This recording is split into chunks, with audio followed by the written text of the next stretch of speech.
As you drive through the countryside, do you ever wonder what the landscape was like before the highway was there? You might remember the grand old trees and the timeless views, and wonder what happened to all the animals. Once highways are built, they're often permanent. It's too late to replace what's lost. So when it comes to planning highways, we need goodwill and open minds with an eye to the future. Vic Roads is planning to widen 12 kilometres of the Western Highway near Ararat, including a 5.7 kilometre deviation through a hilly, rocky landscape. This deviation would destroy rare remnants of the natural environment. It threatens culturally significant features in Jabberung country.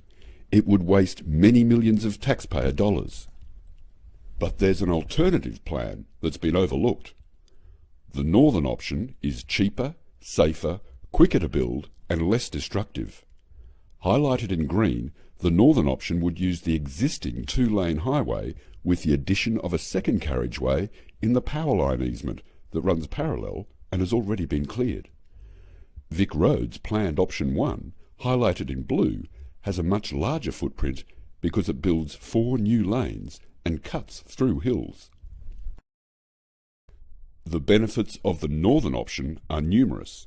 It saves approximately $65 million in taxpayers' money.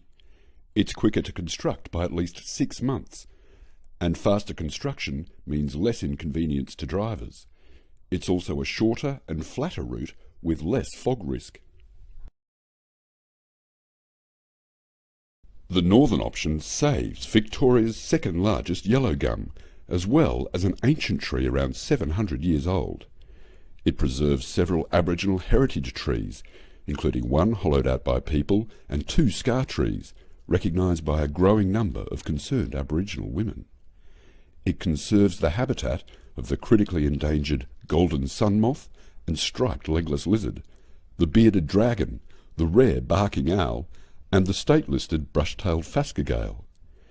It reduces damage to roadside vegetation by up to 50% and prevents destruction of rare, spring-soaked groundwater that maintains large areas of the woodland environment. The northern option avoids having to build an extra bridge and excavate an additional 500,000 cubic metres of earth with all the greenhouse emissions that come from this. It doesn't need explosives to remove large underground boulders. It doesn't need a very large 300,000 cubic metre burrow pit and exit ramps onto a quiet side road in the path of the deviation.